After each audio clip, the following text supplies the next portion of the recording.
All right, we have the latest now on all these appointments, high-level appointments that are going on now at the Trump Tower. We have that media powwow going on. The representatives from all the major networks are there speaking to the president-elect, who's not been very happy with the media. So we'll sort that out. But Charlie Gasparino, what he's hearing about who could fill out that Trump cabinet, sir? Yep, some of the latest stuff. What we hear is that Commerce Secretary could be announced imminently. What we mean is the next couple of days. Treasury Secretary over the next week, possibly into next week. Barring a last-minute change, it looks like Commerce Secretary is going to be Wilbur Ross. At least that's where Trump right now is leaning towards. No final decisions made, so it's, I always say until you see the press release, it's not a done deal. But what we're getting from indications in there, he met with the President-elect this weekend. Obviously, Donald likes him. Everybody in the cabinet likes him. He's an older gentleman, but commerce is not exactly the most highly taxing job. And what do you do as Commerce Secretary? You essentially are a liaison to the business community, and you help, put in a sort of bureaucracy to raise money for the business community going forward. That would be a good job for Wilbur, who's a billionaire. He doesn't need the money, and he knows everybody. And now, these powwows that we see him at this Bedminster Golf Club that Trump owns and all, and others who go there. Right. Why does Trump do it? Now, only a fraction of them are going to get jobs. Right. But it does look good, right? It's impressive who comes. Listen, he's good at this, and I said it last week. This is a high-level, high-stakes jobs fair. And now you come into Trump Tower, you walk by the cameras, you come out, you say a couple words.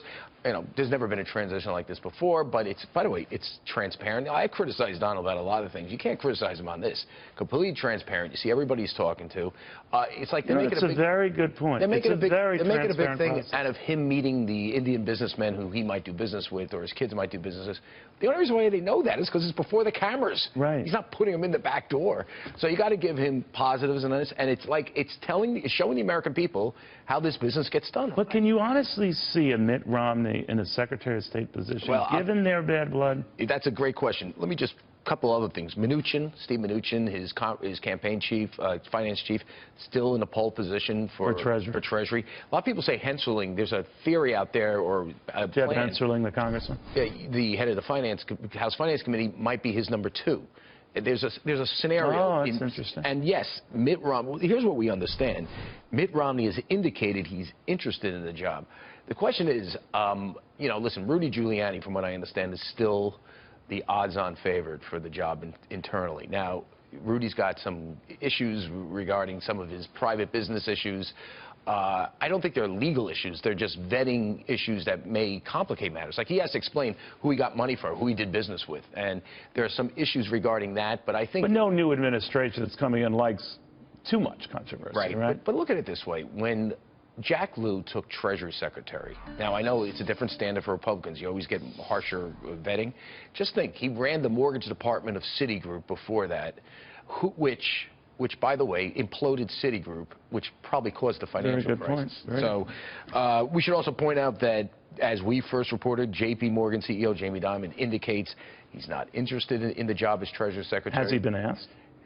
The asking that I understood, I don't know what other people are reporting, was not like Donald calling him up. The asking, from what I understood, was, one person or 2 people within the transition team reached out and said, "You're interested?" And he said, "No, but I would help you as an advisor." And I think, listen, if Donald, there's something in Donald where he's told people that he'd like Dimon maybe for that job. I know that for a fact. If Donald called up Dimon, maybe Jamie would relent and say yes. But, that's a big if. He's telling him no. He's antithetic. But a call from the big cheese can make a difference, which brings me to my next question for you. In these announcements, Charlie, unlike old days when President-elect had stood outside and announced themselves, here's my choice for whomever, it's being done like this. Yeah, and does that make a difference? From what I understand, it is a more formalized process when you get into Trump Tower or into Bedminster. But he's not the one, having a press announcement and coming out and doing it himself. Like we've seen in the past, From both parties. Maybe not all the time, but enough of the time that's my memory of this. Well, you also had a vetting process among the underlings, and I think that's what you're seeing. You're just seeing it's just a lot more transparent. But in their final pick, let's say Charlie Gasparino was an economic advisor pick. He would come out. I think you got me mixed up with another personality. Yes, here. I might. But that if they've decided through the vetting process that Gaspo's the guy, right. Donald Trump comes down, talks to him, here's my guy. Right. Here, he's not doing it that way. As people are making the announcement and they move on to the next one. What do you make of that?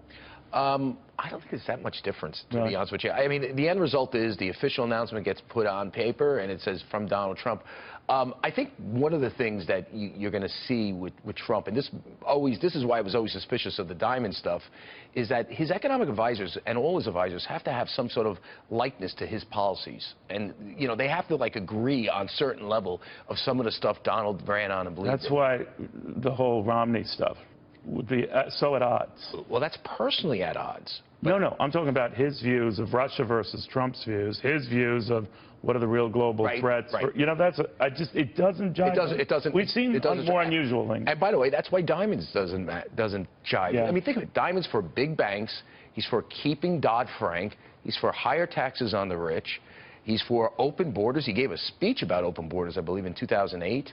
I mean, Diamond... I didn't know. Yeah, wow. Diamond is a liberal. Now, he's a pro-business liberal, more in the Bill Clinton camp. And one who grew disenchanted with Barack Obama, right? Because the Democratic Party went so far left. I mean, that's why. Okay. Thanks, buddy. You're the best.